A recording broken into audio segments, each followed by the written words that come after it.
बिस्मिल्लाहिर्रहमानिर्रहीम, अस्सलामु अलैकुम। मैं हूं मोहम्मद उसामा गाजी और आप देख रहे हैं न्यूज़ आर। होश उड़ गए और तोते उड़ गए। सर्वे रिपोर्टों में हुकूमत वक्त की मकबूलियत का ग्राफ आसमानों को छू रहा है, मगर सुप्रीम कोर्ट में इसकी नाकामियों के फसाने ही और हैं। अजब गोरख धंधा है। एक शख्स हुकूमत ही नहीं पूरे निजाम के गले की हड्डी बन चुका है। परवेज मुशर्रफ के वकील सबको पकड़ो का जो मुतालबा कर रहे हैं, इस पर अमल मुश्किल ही नहीं नामुमकिन है। कब्जा माफिया के खिलाफ डट कर जुर्रत का इस्तियारा बनने वाली परवीन रहमान का खून नाहक सिंध पुलिस ने बेवकूफ समझा, रायगा जाने दिया। अदालती रिपोर्ट चीख चीख कर बता रही है 3G की नीलामी से हुकूमत ने बड़ी उम्मीदें लगा रखी थी, मगर सारी उम्मीदों पर पानी फिर गया। वजारत इंफॉर्मेशन टेक्नोलॉजी पर वजीर आजम का गुस्सा निकलेगा। बलूचिस्तान, अंदरूनी सिंध और खैबर पख्तूनख्वा के बाद अब जबरी गुमशुदगियां कराची में भी होने लगी। MQM के संगीन इल्जामात की तहकीक कोई तो करे।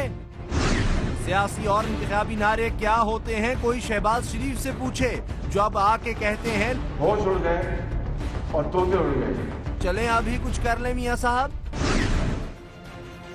अगर आजकल आपको ठीक से नींद आ रही है तो यकीन रखें ये सिर्फ मौसम की मेहरबानी है।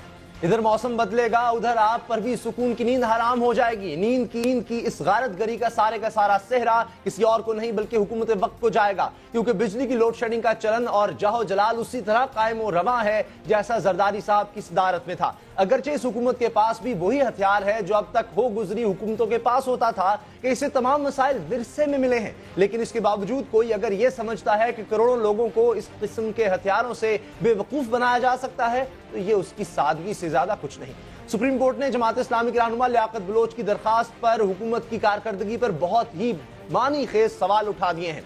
लियाकत बलोच की दरखास्त में मुल्क में आटे की बढ़ती हुई कीमतों से मुतल्लिक दरखास्त थी। अदालत ने इस मुकदमे की समाअत के दौरान कमिश्नर फूड एंड सिक्योरिटी को हुक्म जारी किया है कि वो एक चार्ट तैयार करके अदालत को बताएं कि किस तरह एक छोटा सा खानदान 7 से 9 हजार रुपए में महीना गुजार सकता है। अदालत ने रिमार्क्स दिए हैं कि पाकिस्तान कैसी इस्लामी फलाही रियासत है जहां लोग भूख से मर रहे हैं। अदालत का कहना है कि अवाम से सांस लेने की भी कीमत वसूल की जा रही है। अदालत का यह मुकदमा और इसकी समाअत एक जमीनी हकीकत है, जबकि इसके बरक्स एक मोजज़ा चंद दिन पहले मुस्लिम लीग नून के हक में हुआ। यह मोजज़ा गैलप सर्वे के हाथों रूनुमा हुआ है। इस सर्वे के बेहतरीन जज आप खुद हैं, जिसको हुकूमत वक्त अपने लिए एजाज समझकर इसकी तशहीर कर रही है। सर्वे के मुताबिक हुकूमत की कारकर्दगी में 59% बेहतरी नोट की गई है। महंगाई पर काबू पाने का तनासुब 20% बेहतर हुआ है। दहशतगर्दी पर काबू पाने के मामले में 31% बेहतरी देखी गई है। करप्शन के खिलाफ 36% बेहतरी आई। तमाम सूबों के वज़राए आला के मुकाबले में शहबाज शरीफ की कारकर्दगी 26% बेहतर है। नवाज शरीफ की मकबूलियत में 18% इजाफा हुआ है। इमरान खान की मकबूलियत में 5% कमी। आसिफ अली जरदारी की शोहरत 21% कम हुई है। यह सर्वे दुरुस्त है या कागजी कार्रवाई या फिर अदालत उज़्मा के रिमार्क्स जमीनी हकायक हैं? इस पर बात करते हैं मारूफ और तजिया निगार जनाब आरिफ हमीद से। आरिफ हमीद साहब, हकीकत क्या है? अदालत के रिमार्क्स हैं या ये सर्वे? बिस्मिल्लाहिर्रहमानिर्रहीम। उसामा, सबसे तो पहले मैं ये सर्वे करने वाले को हुकूमत से मुतालबा करता हूँ, ये गिलानी साहब है, आई थिंक इनको तमगा दे हुस्न कारागरी। हो सकता है ये सर्वे उन्होंने कब्रिस्तानों में किया हो। पिछले 1 सालों में मेरी इतलात के मुताबिक लोग भूख से, बेरोजगारी से, सेहत की सहूलतें ना मिलने से, नाइंसाफी से, जुल्म से खुदकशियों का रुझान कई गुना बढ़ गया है। डकैती, चोरी की वारदातों में बहुत ज्यादा इजाफा हो गया। हो सकता है उन्होंने कब्रिस्तानों में सर्वे किया और वहां मुर्दों ने कहा हो कि मैं मियाँ साहब की हुकूमत के हम ममनू है कि उन्होंने हमें जिंदगी की कैद से आज़ादी दिला दी, इधर हम कब्र में आ गए, इधर हमें रोशनी की जरूरत नहीं होती, लोड शेडिंग होती है तो हमें कोई परवाह नहीं। अगर इंसाफ नहीं मिलता तो कीड़े मकोड़े वैसे कानून को नहीं मानते। हम पे दुनियावी सख्तियां नहीं है, हम पे बच्चों की तालीम का बोझ नहीं है। ये सर्वे उनको देने वाले को मेरी समझ से नहीं बाहर कि कौन सा एक मुतालबा उन्होंने पूरा किया है। क्या आटा सस्ता भी आपने फरमाया, सुप्रीम कोर्ट का रेफरेंस। भाई, एक वक्त की रोटी नहीं मिल सकती, जिस्म ढांपने के लिए पैसा नहीं है, खुदकशियां करने के लिए आपको जहर खाने के भी पैसे नहीं ले रही है। अब खुदकशियों का भी आसान तरीका का लोग ऊपर से छलांगे लगा देते हैं, कहीं जाके यहाँ शारक से काट देते हैं, जहर खरीदने के पैसा नहीं है। मेरी समझ से बाहर है जिन्होंने ये कब्रिस्तानों के सर्वे किया है मुर्दों का, ये गिलानी साहब को तमगा उसने कारागरी जरूर देना चाहिए। जी लेकिन आरिफ मीत साहब, अभी तो 1 साल होने को है, बेहतरी की तरफ ये कहा जा रहा है कि जा रहे हैं, शायद इस वजह से गैलप सर्वे में बातें आ रही हैं कि 1 साल में कुछ बेहतरी की तरफ तो है। इमरान खान हो या आसिफ जरदारी, उनसे ज्यादा मकबूल नजर आ रहे हैं वजीर आजम नवाज शरीफ। देखिए मियाँ, ये जो गैलप सर्वे और मियाँ साहब ने मीडिया को जिस ऐसा तरीके से टैकल किया है, मैं उनको इसके मुबारकबाद देता हूँ। एक मेरी अपनी जिंदगी में मैंने देखा जब मियाँ साहब की हुकूमत क्राइसिस में आए, कोई प्रॉब्लम में आए, महंगाई, बेरोजगारी, दहशतगर्दी, रूज पर हो, लाकानूनियत रूज पर हो, आजकल इन्होंने फौज को गालियां देने का जो ठेका लिया हुआ था, इसको ट्विस्ट करने के लिए गैलप सर्वे आ गया। एक मेरी जिंदगी में फौजी हुकूमतों के मार्शाल्लाह दौर में कभी रेफरेंडम में इतना हुसन अच्छा रिजल्ट आता है और कभी मियाँ साहब के गैलप सर्वे के लिए कभी आपने नहीं देखा हाँ ज़ियाउल हक का रेफरेंडम हो या मुशर्रफ साहब का कि 2% वोट लोग डालने नहीं जाते, रिजल्ट आ जाता 95%। इसी तरह इसी सर्वे में लोगों से तो इन्होंने पूछा नहीं। अभी जब मैं नीचे आया हूं तो आपके गार्ड से मैंने एक सवाल किया, बच्चा आजकल खाने पीने के क्या हालात है? उसने कहा मेरे 4 बच्चे हैं और मैं अब एक वक्त की भी उनको रोटी नहीं दे सकता। ये गैलप सर्वे वाले को यार मैं बुलाना चाहता हूँ, और भाई क्या तुमने सुलेमानी टोपी पहन के सर्वे किया है? और किन लोगों से पूछा भाई? पाकिस्तान में किया या उस्मानी मखलूक से किया? खुदा का खौफ करो लोगों। लेकिन ये कंपैरिजन है आरिफ साहब, कंपैरिजन है। क्या आप नहीं समझते पाकिस्तान पीपल्स पार्टी हो या काफ लीग की हुकूमत, परवेज मुशर्रफ साहब का दौर हो, उससे अब बेहतरी आ रही है? मियां नवाज शरीफ के दौर में पीपल्स पार्टी से तो बेहतरी है। नहीं सर, मेरी गुजारिश है कि एक फैसला आप खुद जज बन जाए, मैं और आप, हम सब एक पाकिस्तानी अल्हम्दुलिल्लाह। क्या लोड शेडिंग में कमी हुई? क्या पिछले साल जो सब्जी या दालों के रेट थे उसमें कमी हुई? क्या रोजगार के मौके ज्यादा मिलने शुरू हो गए? नौकरियां लोगों को ज्यादा मिल गई? हसपताल में वासफ नागी के साथ मैं एक प्रोग्राम में था, बड़ा सीनियर जर्नलिस्ट, पीआईसी में उन्होंने एक पेशेंट भेजा एंजियोग्राफी के लिए, उसको मिली कौन सी डेट? 2016। दिल का पेशेंट जिसको हार्ट अटैक हो रहा, 2016 की डेट। तो यार खुदारा, ये गैलप सर्वे, ये भूल भुलैया छोड़ दो, लोगों को बेवकूफ बनाना छोड़ दें, ये मीडिया को जो इस्तेमाल कर रहे हैं ये छोड़ दें, हकीकत का सामना करें, कहें कि हम कोशिश करें। कहाँ अभी तो आज खुद ही मियाँ साहब कहते मेरे तोते उड़ गए। अल्लाह, इनके तोते बड़े महंगे होते हैं, अगर वो उड़ते तो उस्मानी मखलूक की सारी रेस्ट हो जाती। इनका मोर मरा था तो आधी पुलिस मारी गई थी, अगर इनके तोते उड़ते तो उस्मानी मखलूक पे फायरिंग कर देनी थी पुलिस ने। खुदारा ये ना करें। लेकिन सर्वे तो कह रहा है कि लोग कहते हैं कि काश हमारे सूबे का वज़ीर आला शहबाज शरीफ साहब होते। दीगर सूबे जो हैं वहां के लोगों की ख्वाहिश तो ये है सबसे अच्छा शहबाज शरीफ साहब परफॉर्म कर रहे हैं, या चले आप यूं कह लें कि अगर सारे बुरे हैं तो उनमें शहबाज शरीफ ही कुछ बेहतर नजर आते हैं। नहीं देखिए, मैं इस बात पे कम से कम एग्री हूं कि शहबाज शरीफ साहब सिंध या बलूचिस्तान की हुकूमत से कुछ बेहतर हैं, लेकिन खुदारा जितनी जरूर करप्शन, नाइंसाफी, जुल्म, ज्यादती इस दौर में हो गई है, जो ब्यूरोक्रेसी के माफिया ने इनको अपने शिकंजे में जकड़ा हुआ। माजी में इतनी जुल्म की दास्तानें नहीं मिली, माजी में इतनी नाइंसाफियां कभी नहीं हुई। मेरी समझ में नहीं आ रहा, अभी यूथ फेस्टिवल में ही देख ले, इन्होंने कहा गिनवर्ड बुक के हमारे जज आए हैं, वो कह रहे हैं हमारे जज ही नहीं है, इन्होंने कर खुदारा। हाँ, ये झूठ बोलने में ये सर्वे करे, गिलानी साहब के झूठ बोलने में उनकी मकबूलियत में ऐसा इजाफा हुआ कि उनका कंपटीटर रहा ही कोई नहीं। ये शायद इनकी मकबूलियत में इसलिए इजाफा हो गया कि ये अपने जर्नैल को गद्दार और इंडिया जिनके साथ हमारी 2 जंगें हो चुकी हैं उनके बारे में कहते हैं ये फेवरेट कंट्री है हमारा। शायद इस किस्म की बातें कुछ सोच रखने वाले 2 या 1% लोग जो थोड़ा सा उनके लिए बेहतर हो, लेकिन मेरे ख्याल में अवाम की राय इनके थोड़ा सा ऐसा नहीं जो इसका दावा किया गया है। आखिरी सवाल आरिफ मीत साहब, इलेक्शंस भी हुए हैं, अगर सबसे ज्यादा मुस्लिम लीग नून को वोट मिल रहे हैं और अब भी लोग उनके साथ हैं, तो ये तो मानेगा कि इलेक्शंस भी अगर फ्री एंड फेयर हैं तो वही हमें यहाँ गैलप सर्वे में भी नजर आ रहा है कि सबसे मकबूल तो वजीर आजम नवाज शरीफ ही हैं, बाकी लीडर से कम कारकर्दगी छोड़ देते हैं, मकबूलियत में तो आगे हैं। नहीं उसामा, देखे मैं इलेक्शन को तो मैं नहीं कहता, इसको कुछ लोग सिलेक्शन कहते हैं। खुद मियाँ साहब इस इलेक्शन पे कह चुके हैं सिंध में उनके साथ धांधली हुई। खुद उस वक्त के सदर पाकिस्तान आसफ अली जरदारी साहब फरमा चुके हैं इलेक्शन में धांधली हुई। जमाते इस्लामी कह चुकी है इस इलेक्शन 2013 में धांधली हुई। इमरान खान साहब कह चुके हैं 2013 में धांधली हुई। और भाई कभी चोरों को चौकीदार बना के घरों की हिफाजत नहीं होती, नाकाबिल तलाफी नुकसान होता है। खुदारा ये इंटरनेशनल स्क्रिप्ट जो लिखा था, जिसका 11 मई 2013 को 9:45 बजे मियाँ साहब ने ऐलान किया था, उसको सिलेक्शन का नाम लें। उस पर ये खुद कह रहे हैं कि धांधली फेयर इलेक्शन नहीं है। मैं नहीं कह रहा, ना मेरा क्लेम था, ना है, ना होगा। अगर लेकिन ये खुद कह रहे हैं कंट्रोवर्शियल इलेक्शन है, मौलाना फजलुर रहमान, असफंद यार वली, अल्ताफ हुसैन, सारी दुनिया तो कह रही है धांधली है, तो भाई क्यों इस इलेक्शन के दावेदार बन रहे हो? इसको अवामी मैंडेट ना को, हाँ वो इंटरनेशनल पावर की सीनियर साफी। जी जी जी जी प्लीज, जी जी प्लीज, आप इसको कहें कि इंटरनेशनल एजेंडा पूरा करने के लिए इनको जो जिम्मेदारी दी गई है उसके मुताबिक ये चल रहे हैं ताकि इंडिया को फेवरेट कंट्री दिया जाए। आजकल जो हमसे 2-1.5 अरब रुपया हमें जो सऊदी अरब ने दिया है, सरिया में जाके हमें हमारे लोग जाएं और कहें खुदारा ये काम ना करे, ये अवाम को, मुल्क को उस खाई में फेंक रहे हैं जहां इसकी वापसी और सुनवाई नहीं होगी। कि अगर ये इन्होंने अपनी रविश ना छोड़ी तो याद रख ले हमारी दास्तान तक ना होगी दास्तानों में।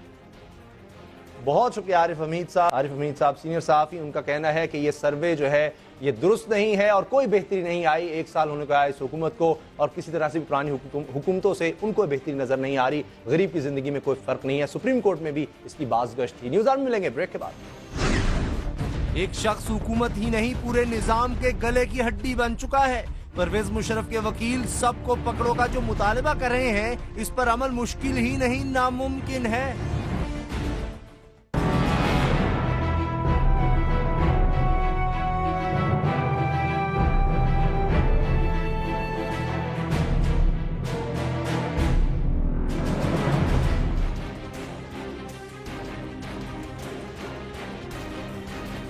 साबिक फौजी सदर जनरल रिटायर्ड परवेज मुशर्रफ की गिरफ्तारी और उनके खिलाफ संगीन बगावत का मुकदमा पूरी कौम और पूरे निजाम के लिए वबाल बना हुआ है। आज एक बार फिर अदालत में बगावत के मुकदमे की समाअत थी। अदालत में जनाब परवेज मुशर्रफ के वकील ने एक बार फिर यह मौक़िफ़ इख्तियार किया है कि 3 नवंबर का इक़दाम परवेज मुशर्रफ ने उस वक्त के वज़ीर आज़म की एडवाइस पर किया था। उनका कहना है कि उस वक्त इक़्तिदार में शरीक और मुल्क के अहम तरीन ओहदों पर फायज आला सिविल और सिक्योरिटी अफसरान बराबर के शरीक थे, लिहाजा इन सब के खिलाफ भी कार्रवाई की जाए। इससे कबल परवेज मुशर्रफ के वकला की तरफ से यह बात भी सामने आ चुकी है कि 3 नवंबर का इक़दाम दरअसल इदारा जाती अमल और फैसला था। तमाम मासवाए चौधरी शुजात हुसैन और इनके हम किबला जनाब शेख रशीद के किसी और फर्द या इदारे ने परवेज मुशर्रफ के इस मौक़िफ़ के हक में गवाही नहीं दी। परवेज मुशर्रफ साहब के साथ यहाँ दिल तो किसी का नहीं धड़कता, अलबत्ता अपनी अपनी नाक का मसला हर किसी को है। फौज खुलकर परवेज मुशर्रफ का साथ नहीं दे सकती, ताहम ये ख्वाहिश है कि इदारे की नामूस बचाने के लिए बाहिफाजत उनकी मुल्क से रवानगी जरूरी है, मगर कानून रास्ता नहीं दे रहा। नवाज शरीफ के गले में उस्तरों की माला परवेज मुशर्रफ हैं, जो इस माला को उतार कर फेंकना तो चाहते हैं मगर ऐसा कर नहीं सकते क्योंकि सियासत के जहां में नाक नहीं रहती। अदालत कानून से बाहर जाना चाहे भी तो नहीं जा सकती, वरना यह बोझ उठाने को जी किसका चाहता है। परवेज मुशर्रफ के वकील ने सबको पकड़ो का मुतालबा करके दरअसल ना नौमन तेल होगा ना राधा नाचेगी के मिस्दाक तुर्ब का पत्ता फेंक दिया है कि एक परवेज मुशर्रफ नामी साबिक जनरल के खिलाफ मुकदमा पिछले कई माह से नहीं चल रहा तो लातादाद साबिक और हाजिर के खिलाफ क्या हो सकता है। माजी करीब का किस्सा है NLC, railway golf club, IJI की तश्कील जैसे मुकदमों में किसी का क्या बिगाड़ लिया गया जो आगे कोई कानून की बालादस्ती का सोचे भी। खबर है कि कल आसिफ अली जरदारी और वजीर आजम नवाज शरीफ मिलकर बैठेंगे। मुल्क की 2 बड़ी सियासी कुव्वतें क्या रास्ता निकालती हैं वल्लाहु आलम। हम तो सामने आने वाली शय को देख रहे हैं कि एक शख्स ने सिर्फ हुकूमत ही नहीं बल्कि पूरे निजाम के गले की हड्डी में अटक चुका है। क्या यह हड्डी निगली या उगली जा सकती है या फिर कानून पर अमल करना ही कुदरत का फैसला है जिस पर फैसला चाहते ना चाहते करना ही पड़ेगा। बात करते हैं आईन कानूनी माहिर जनाब बाबर सत्तार से। बाबर सत्तार साहब, क्या होगा, क्या ये जो दरखास्त दी जा रही है, बार बार कहा जा रहा है कि सबके खिलाफ मुकदमा चलाया जाए, ट्रायल किया जाए, क्या ये परवेज मुशर्रफ साहब को बचाने के लिए है?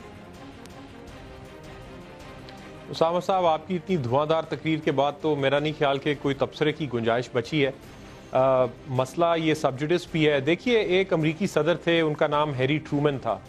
उन्होंने अपने ओवल ऑफिस में एक लगाया हुआ था, एक पट्टी लगाई हुई थी, एक साइन लगाया हुआ था जिस पे ये लिखा था कि the buck stops here. Passing the buck का जो मुहावरा है उसके खिलाफ उन्होंने ये एक लगाया हुआ था, the buck stops here. Parvez Musharraf सदर थे इस मुल्क के, लेकिन वो सदर ममनून हुसैन वाले सदर नहीं थे जिनके ऊपर लाजम था कि वो प्राइम मिनिस्टर की एडवाइस के ऊपर काम करते। हम सब ने वो दौर देखा है जिसमें वो काम कर रहे थे।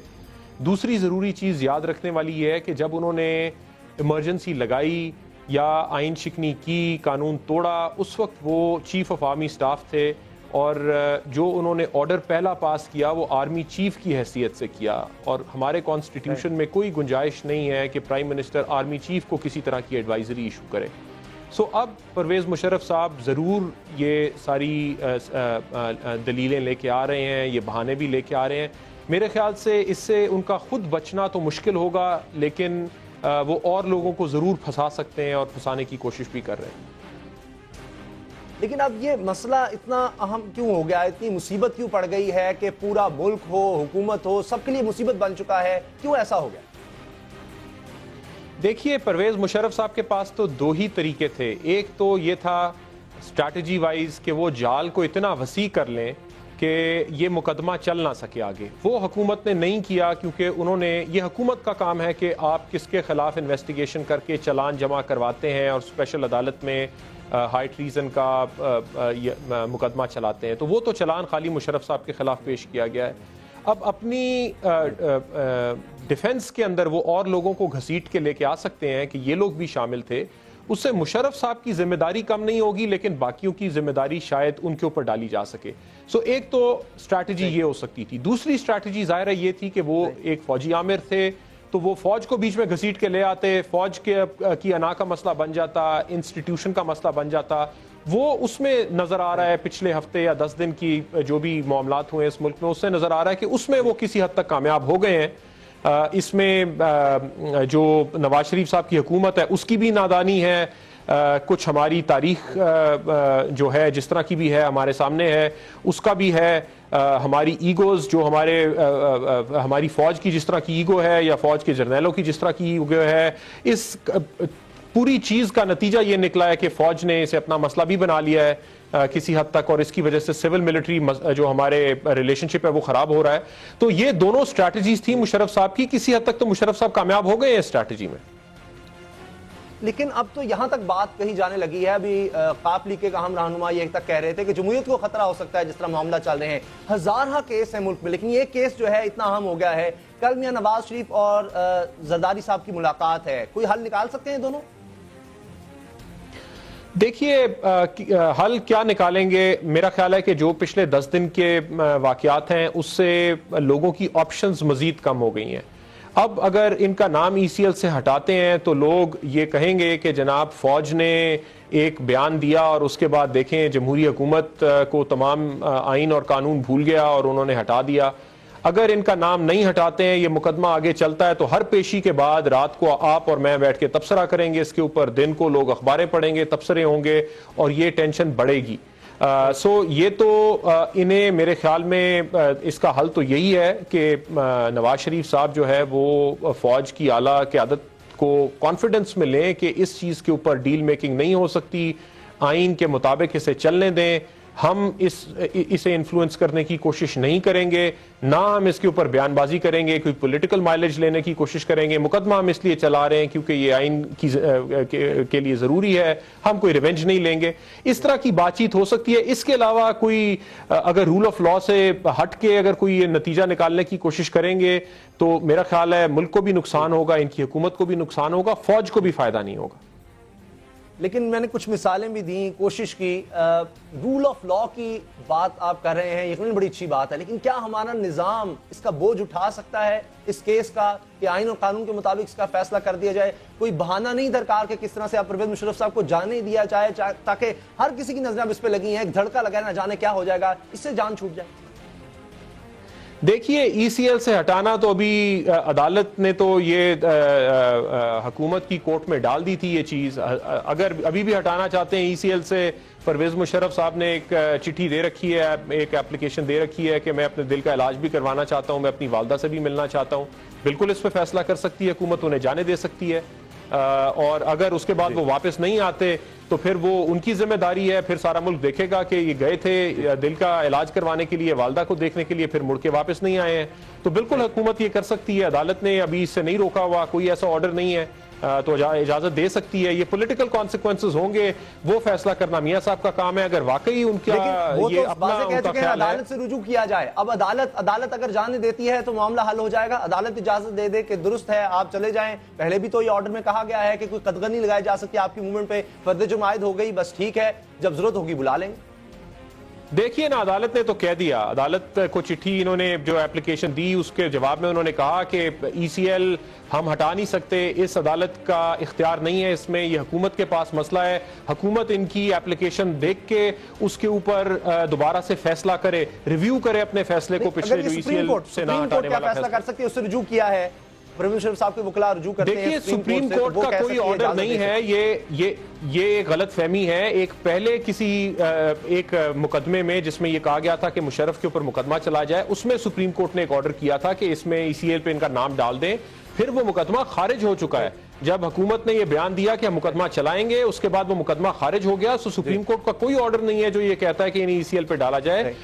ये इसका खाली बोझ हुकूमत उठाना नहीं चाहती क्योंकि इसका सियासी बोझ है, अदालत पे डालना चाहती है। ये गलती है। अगर इन्हें लगता है कि इन्हें ECL से हटाना चाहिए तो खुद फैसला करें और फिर रिस्पॉन्सिबिलिटी ले, अवाम को एक्सप्लेन कर दे कि हमने इसलिए हटाया है और बस ठीक है, बात खत्म हो जाएगी। बहुत शुक्रिया बाबर सत्तार साहब, आईन और कानून माहिर। आपने वक्त दिया। हुकूमत बोझ उठाना नहीं चाहती या उठा नहीं सकती, इसलिए कल मियां नवाज शरीफ साहब आसिफ अली जरदारी साहब से मिलते हैं। देखते हैं उसके बाद कोई हल निकलता है नहीं। न्यूज़ आवर मिलेंगे ब्रेक के बाद। कब्जा माफिया के खिलाफ डट कर जुर्रत का इस्तिहारा बनने वाली परवीन रहमान का खून नाहक सिंध पुलिस ने बेवुकत समझा, रायगा जाने दिया। अदालती रिपोर्ट चीख चीख कर बता रही है।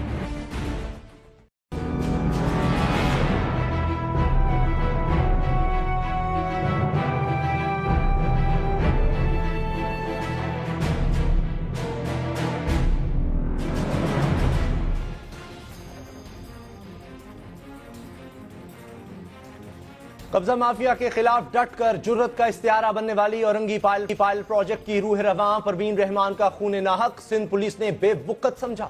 ये इंकशाफ आज सुप्रीम कोर्ट के रूबरू हुआ। जस्टिस नासिरुल मुल्क की सरबराही में केस की समाअत हुई। अदालत के हुक्म पर परवीन रहमान के कत्ल की इंक्वायरी करने वाले जुडिशल कमीशन ने अपनी रिपोर्ट पेश की। ये रिपोर्ट चीख चीख कर यह ऐलान कर रही थी कि परवीन रहमान के कत्ल में सिंध पुलिस भी बराबर की शरीक है। चशम कुशा इंकशाफ यह था कि पुलिस ने हकायक छुपाए, जानबूझकर मुकदमे की तफ्तीश का रुख मोड़ा गया।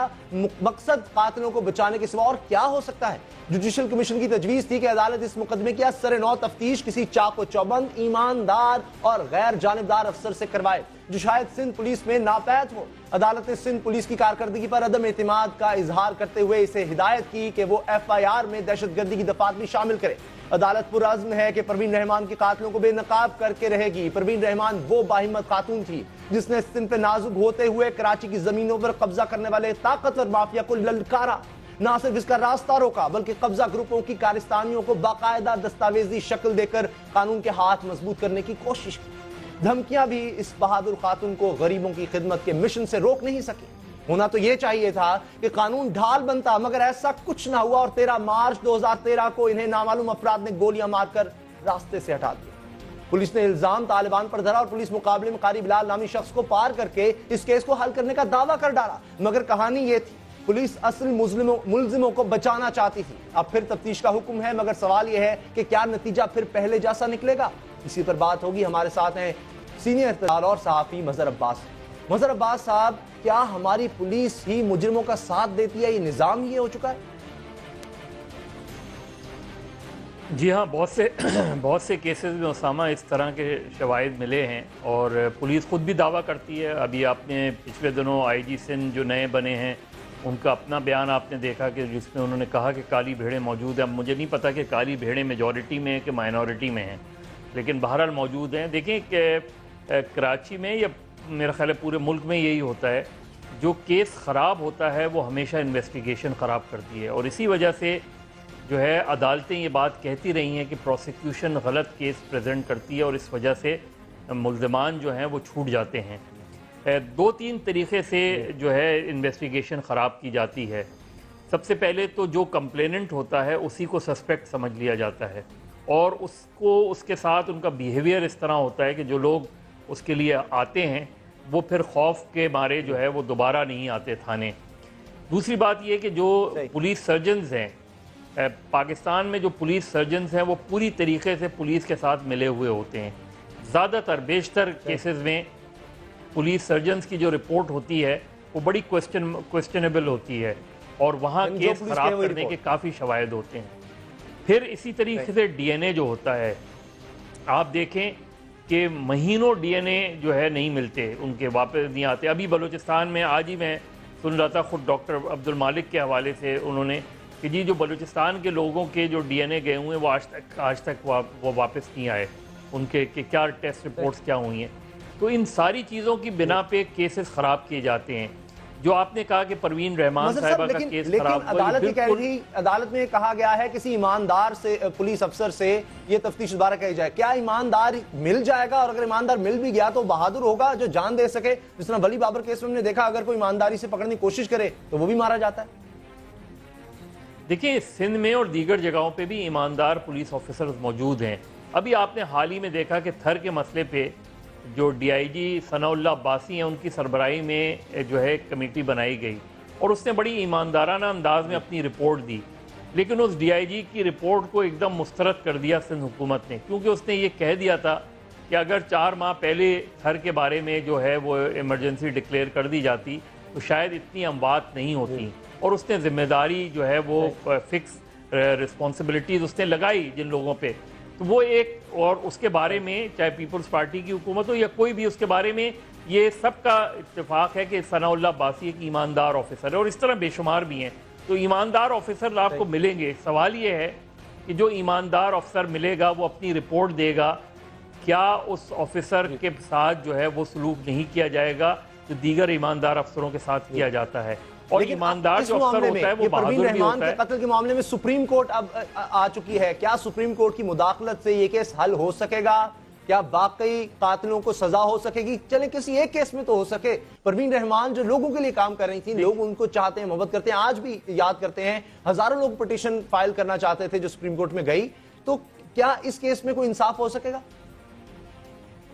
देखिए, उम्मीद तो रखनी चाहिए, अगर सुप्रीम कोर्ट इन्वॉल्व है और सुप्रीम कोर्ट इसको ओवरसाइट करती है इस इन्वेस्टिगेशन को, तो इस चीज़ का इम्कान है कि ये केस रिजॉल्व हो जाएगा इस चीज़ में, बशर्ते के ज़ाहिर है बहुत से एविडेंसेस मिट गए होंगे, बहुत से, क्योंकि इतना अरसा हो गया है। तो एविडेंसेस, जो पुलिस वाला इन्वेस्टिगेशन ख़राब कर सकता है उस पुलिस वाले ने एविडेंसेस भी मिटा दिए होंगे।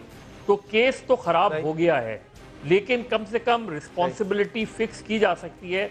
आगे ट्रायल के दौरान उस अक्यूज को अगर बेनिफिट ऑफ डाउट मिल जाए तो वो अलग बात है, क्योंकि इतने अरसे में उसने तमाम शवाहिद मिटा दिए होंगे। लेकिन इस चीज़ का इम्कान है कि कम से कम एक ईमानदार अफसर को लगा के आप एक अच्छी रिपोर्ट, एक सही रिपोर्ट बना सकते हैं। सही, चले कम से कम इतना तो हो। बहुत बहुत शुक्रिया मजहर अब्बास साहब, सीनियर तज्जियाकार और सहाफ़ी, आपने हमें वक्त दिया। कहते हैं कि सुप्रीम कोर्ट जीतती है या कब्जा माफिया और परवीन रहमान के कातिल।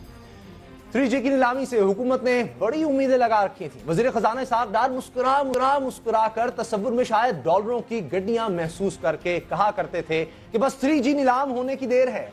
आप 2 अरब डॉलर हुकूमत की जेब में ही पड़े समझें। 3G की गर्दान इतनी बार हुई कि आम पाकिस्तानी भी अपने मोबाइल को घुमा फिराकर हसरत से ये कहा करता था कि बस 3G आ लेने दो, फिर दिल के अरमान खूब निकलेंगे। मगर दिल के अरमान दिल में ही रहेंगे। गैर मुल्की खबर साझेदार रॉयटर्स की खबर यह है कि 3G का सपना चकनाचूर हो गया है। रॉयटर्स ने वजारत खजाना और वजारत IT के हुकाम के हवाले से खदशा जाहिर किया है कि 2 अरब डॉलर तो दरकिनार, पाकिस्तान 3G की नीलामी से 85 करोड़ डॉलर भी इकट्ठे कर ले तो बड़ी बात है, क्योंकि किसी नई गैर मुल्की कंपनी ने 3G की नीलामी में दिलचस्पी जाहिर ही नहीं की। मुल्क में काम करने वाली 5 मोबाइल कंपनियों में से सिर्फ 4 ने 3G के लिए बोली जमा करवाई है। सऊदी टेलीकम्युनिकेशन और तुर्की की कंपनी ने भी जवाबा दे दिया है। सितम खुदा का कि 4G की नीलामी के लिए कोई पेशकश ही नहीं हुई। गोया 3G दिल महरूम की हसरत बन गई है। वो उम्मीदें कि 3G नीलामी से ज़र मुबादला के ज़खायर बढ़ेंगे, GDP 8 अरब डॉलर का इजाफा होगा, 9 लाख नई नौकरियां पैदा होंगी, सब पर पानी फिर गया है। बजट बनाना वजीर खजाना इसहाक डार को कड़े इम्तिहान में डाल सकता है। बजट खसारा 1 अरब 70 करोड़ डॉलर मजीद बढ़ सकता है। रॉयटर्स के मुताबिक इसहाक डार सख्त गुस्से में हैं, शायद दांत भी पीस रहे हैं। कहा यह जा रहा है कि 3G राई का दाना था जिसे वजारत इंफॉर्मेशन टेक्नोलॉजी ने पहाड़ बनाया। जरूरत से ज्यादा पुरजोश वजारत इंफॉर्मेशन टेक्नोलॉजी पर इल्जाम है कि उसने एक नामुकम्मल मंसूबे को हवा बना दिया था। पाकिस्तान खित्ते में वाहिद मुल्क है जहां 3G नहीं, वरना जंग से मुतासर अफगानिस्तान भी 2012 से 3G के मजे लूट रहा है। इतना यह है कि साकदार इस नालायकी पर 3G की नीलामी को मंसूख करने का सोच रहे हैं।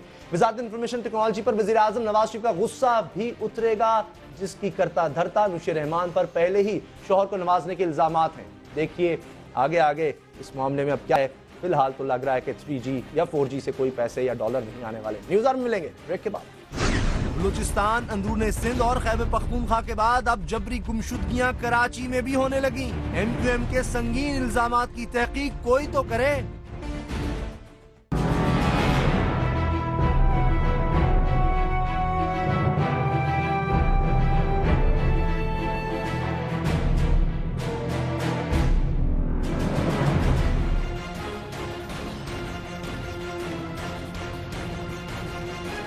बलूचिस्तान, अंदरूनी सिंध और खैबर पख्तूनख्वा के बाद अब जबरी गुमशुदगियां कराची में भी जोर पकड़ गई हैं। एमक्यूएम शिकवा तराज है कि सादा लिबास के अहलकार इसके कारकुनों को चुन चुन कर लापता कर रहे हैं। आज इसी बात को लेकर सिंध असेंबली का इजलास हंगामा खेज रहा। एमक्यूएम के अरकान ने कारकुनों की गिरफ्तारियों और मावराए अदालत कत्ल पर तहरीक इल्तिवा मुस्तरद होने पर एजेंडे की कॉपियां फाड़ दी। कायदे इस इख्तिलाफ फैसल फौजदारी का कहना था कि गुज़श्ता रोज हुकूमत ने एमक्यूएम के 5 लापता कारकुनान की हिरासत के बारे में बताने का कहा था। 24 घंटे गुजर गए लेकिन अब तक इस हवाले से कुछ भी नहीं बताया गया।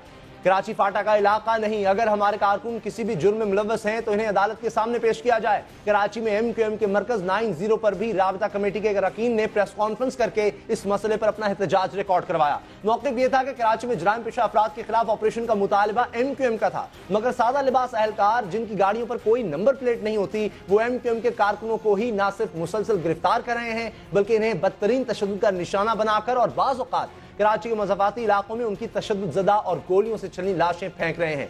एमक्यूएम के इल्ज़ामात संगीन हैं जिनकी तहकीक लाजिम है। हुकूमत सिंध ने इस मामले का जायजा लेने के लिए तहकीकाती कमेटी बनाने की तजवीज़ दी है, मगर क्या तहकीकाती कमेटी मसले का हल है? कहीं एमक्यूएम को हुकूमत में शामिल ना होने की सजा तो नहीं दी जा रही? इसी पर बात होगी। हमारे साथ हैं कौमी असम्बली में एमक्यूएम के डिप्टी पार्लिमानी लीडर रशीद गोडेल। रशीद गोडेल साहब, इल्जाम तो हम देखते हैं कि पूरे मुल्क में लगते हैं इस किस्म के, क्या जो आपके लोगों की गिरफ्तारियां हो रही हैं या यूं कह लें कि जिन्हें लापता किया जा रहा है ये उसी तरह है जिस तरह बलूचिस्तान, खैबर पख्तूनख्वा या अंदरूनी सिंध में हो रहा है?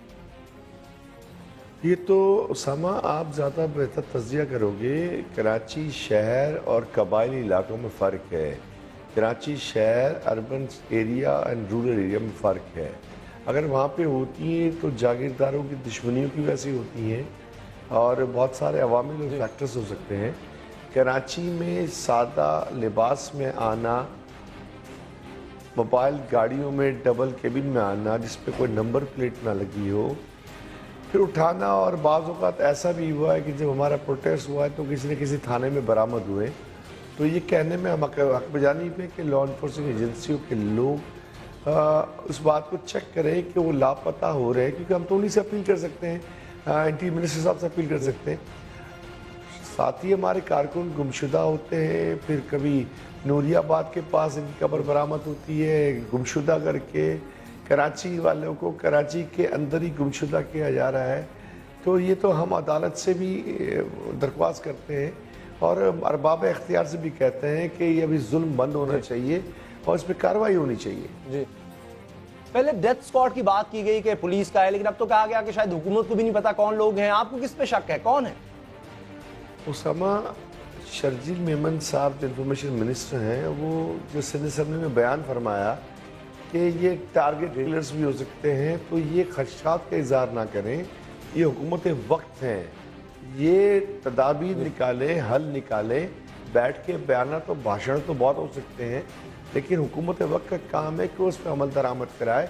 हम जो खदशात बयान कर रहे हैं ये सादा कपड़ों में आते हैं, मोबाइल शक्ल की गाड़ियाँ होती हैं, डबल केबिन गाड़ियाँ होती हैं, उठाते हैं, नामालूम मकाम पर ले जाते हैं। अभी हमारे 46 साथियों का मसला है, बहुत सौ की लाशें बरामद हो चुकी हैं। नूरियाबाद में एदी होम ने लापता करके तदफीन कर दी थी।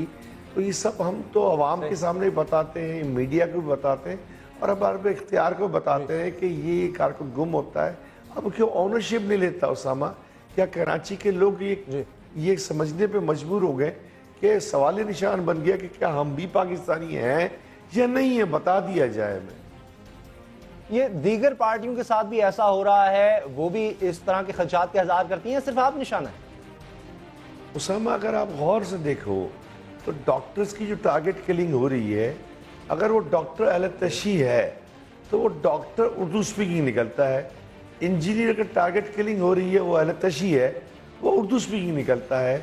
और दूसरे मुख्तलिफ जो भी शोबाजात के जो लोग हैं, तो क्या मुझे बताएं कि कराची में क्या सिर्फ उर्दू स्पीकिंग रहता है और ज़बान के लोग भी तो रहते हैं?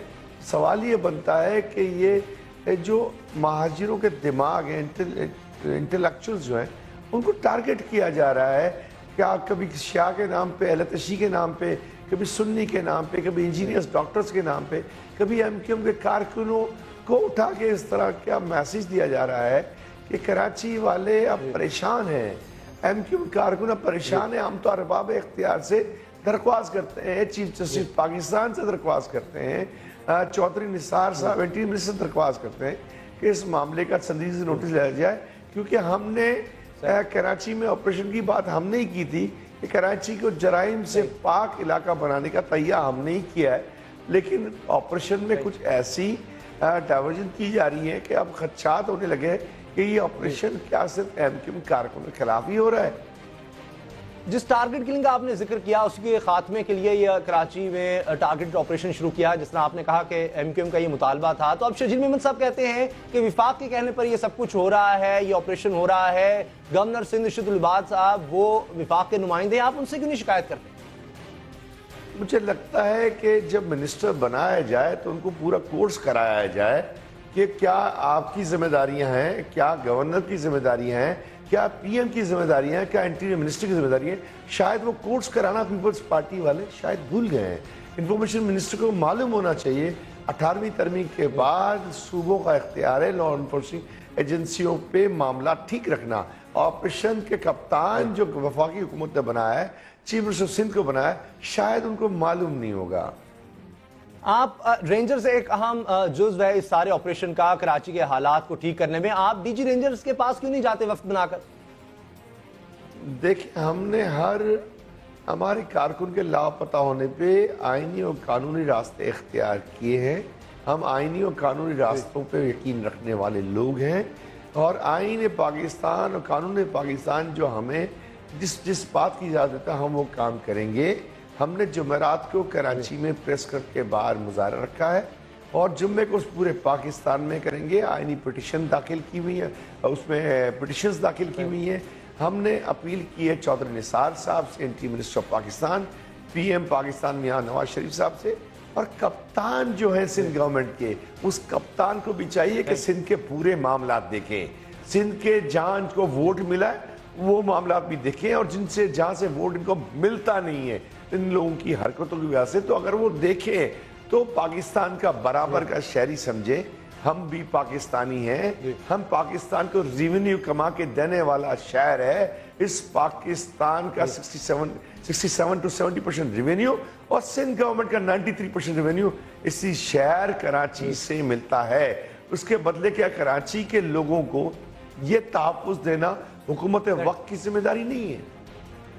अब आप एहतजाज का ऐलान कर चुके हैं, जुमेरात जुम्मे को एहतजाज करेगी, मुत्तहिदा कौमी मंच भरपूर एहतजाज होगा, तो कहीं आप कराची ऑपरेशन को बंद करने का, खत्म करने का मुतालबा तो नहीं करेंगे?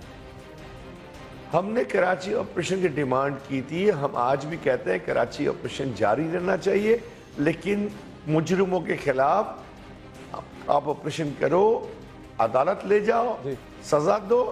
लेकिन बदकिस्मती ये है उसामा भाई कि पाकिस्तान तहफ़्फ़ुज़ ऑर्डिनेंस जो आया था, जो बिल की शक्ल में असेंबली में पेश हुआ, अभी एक्ट नहीं बना।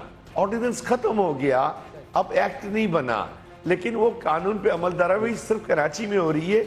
ऑर्डिनेंस खत्म होने के बाद, बिल की शक्ल में आने के बाद, उस ऑर्डिनेंस की हैसियत खत्म, और बिल एक्ट नहीं बना।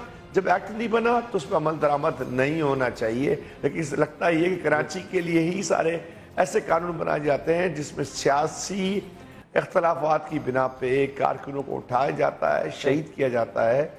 आप दरख्वास्त करता हूँ अरबाब इख्तियार से कि ऐसा अमल ना करें, ये पाकिस्तान के लोगों में बेचैनी फैलाता है। गुरैल साहब, आखिर में ये बता दें, आपने खुद कहा आप अदालत जा चुके हैं, एहतजाज का ऐलान भी आपने कर दिया, बेहतर नहीं कि आप अदालत के फैसले का भी इंतजार करें? उसामा भाई, जो एक साथी कारकुन हमारा लापता होता है, उनके वालिदैन पिटिशन दाखिल करते हैं, और पिटिशन की सुनवाई अभी तक उस तेज़ी के साथ नहीं हुई जितनी तेज़ी से हमें तवक्को थी। अगर हम अदालत से भी गुजारिश करते हैं कि ये बच्चे पाकिस्तान के बच्चे हैं, ये वालिदैन पाकिस्तान के वालिदैन हैं, ये बच्चियां पाकिस्तान की बच्चियां हैं, उनके दुख दर्द को समझें और उनको उनके घर वालों से मिलाने के लिए कुछ जल्दी इक़दाम करें। आइन और पाकिस्तान का आइन कानून तकाज़े जो मुझे परमिशन देते हैं, मेरी पार्टी को और एक सियासी पार्टी को परमिशन देते हैं, वो मेरा कानूनी हक है कि मैं एहतजाज भी करूं, मेरा कानूनी हक है कि मैं पिटिशन भी दाखिल करूं, मेरा कानूनी हक ये भी है कि अरबाब इख्तियार से गुजारिश करूं और उस गुजारिश करने में मीडिया के लोगों का भी साथ लूं।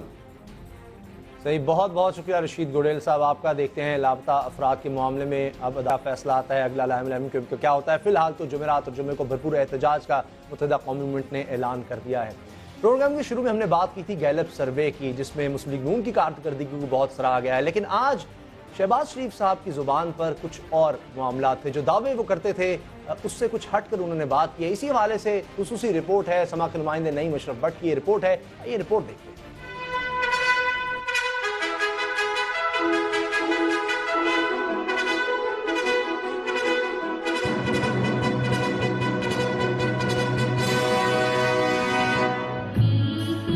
लाहौर के अलमरा हॉल में शहबाज शरीफ की जेर सदारत तकरीब जारी थी कि अचानक बिजली बंद हो गई, जिस पर शुरका ने शोर मचाना शुरू कर दिया। शहबाज शरीफ भी मौजू बदलकर बिजली की सूरत हाल पर बात करने लगे। शुरका को बताया कि फौरी तौर पर लोड शेडिंग खत्म करना नवाज हुकूमत के बस में नहीं। इलेक्शन में ये नारा तो लगा दिया था कि इंशाअल्लाह हम अब अल्लाह ने मौका दिया तो बिजली के अंधेरे दूर करेंगे, लेकिन जब इक़्तिदार में आए और पता लगा कि इसका फैलाव कितना है, इसके लिए तो अरब $1 चाहिए। क्या कहते हैं कि होश के तोते उड़ गए, क्या कहते हैं, होश उड़ गए, होश उड़ गए और तोते उड़ गए। खिफत मिटाने के लिए शहबाज शरीफ ने रिवायती हरबा अपनाया और पीपल्स पार्टी की साबका हुकूमत पर तनकीद की। साथ ही लोड शेडिंग के खात्मे का आज़म दोहराया और नई डेडलाइन दे दी। इस तनूर के खत्म होने तक पाकिस्तान से अंधेरे खत्म हो जाएंगे। गर्मियों की आमद से पहले ही वजीर आला की जानिब से होश उड़ जाने का एतराफ अवाम के लिए वाज़ेह पैगाम है कि लोड शेडिंग में कमी अभी मुमकिन नहीं। कैमरामैन यासिर खान के साथ नईम अशरफ भट्ट, समा, लाहौर। पुराने दावों पर अमल नहीं हो सका, पुराने वादे वफा नहीं हुए। चलें दुआ करते हैं कि जो नए वादे हैं, नए दावे हैं, इस दौर के इख्तिताम से पहले 5 साल के ख़त्म होने से पहले लोड शेडिंग का खात्मा हो जाएगा। उम्मीद करते हैं कि ऐसा हो सके। बहरहाल अभी यही कहा जा रहा है फिर से लोड शेडिंग होगी उसी तरह से जिस तरह आसिफ अली जरदारी साहब के दौर में होती थी। प्रोग्राम देखने का बहुत बहुत शुक्रिया। दुआ में याद रखिएगा। अल्लाह ताला आपको नफरत और औलाद के गम से महफूज रखे। अल्लाह हाफ़िज़।